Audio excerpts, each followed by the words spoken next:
નમસ્કાર, હું છું કેતલ અને આપ જોઈ રહ્યા છો CB24। ગૃહ રાજ્ય મંત્રી હર્ષ સંઘવીએ નવસારીની મુલાકાત લીધી છે। નવસારીની મુલાકાત દરમિયાન તેમણે વિવિધ ગણેશ પંડાલમાં મુલાકાત લઈ ભગવાન શ્રીજીના દર્શન કર્યા છે।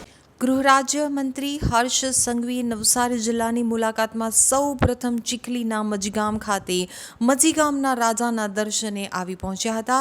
ત્યારબાદ બિલીમોરા ખાતે દેવસરના રાજા અને મન્નતકા રાજાના ગણેશજીના દર્શન કરી આશીર્વાદ લીધા હતા।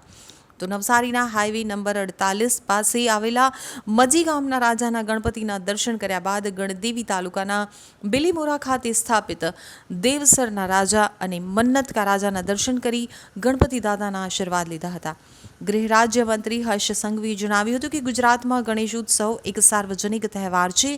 રાજ્યના યુવાનો કોઈ પણ ગેરમાર્ગે ન દોરાય અને દેશ તેમજ રાષ્ટ્રના કામમાં આવે, સાથે જ રાજ્યમાં ડ્રગ્સ સહિતની લડાઈમાં સૌ નાગરિકોએ સહભાગી થવા અપીલ કરી હતી।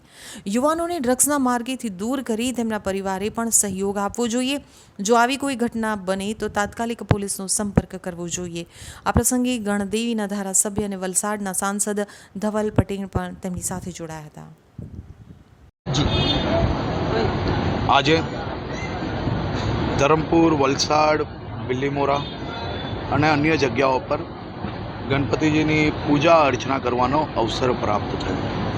ગણપતિજીના આ તહેવાર એટલે કે સાર્વજનિક તહેવાર, આ સાર્વજનિક તહેવારમાં ખાસ કરીને સૌ લોકો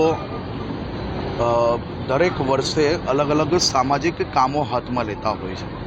મેં આજે અલગ અલગ મંડળોમાં સૌ લોકોને, મારી માતાઓને, બહેનોને, વડીલોને અને યુવાન સાથીઓને આ વર્ષે આપણે સૌ લોકો સાથે મળીને સામાજિક દૂષણ સામે લડવાનો સંકલ્પ લઈએ।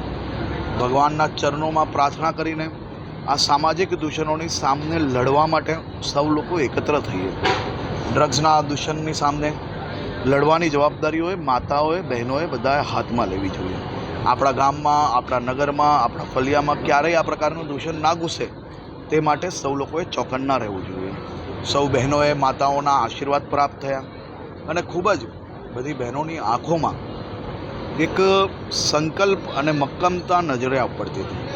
સૌ લોકો સાથે મળીને આ લડાઈમાં ગુજરાત સરકારને આશીર્વાદ આપ્યા છે અને આ દાનવોની સામે માનવતાની જીત જરૂરથી થશે તેવો મને 100% વિશ્વાસ છે।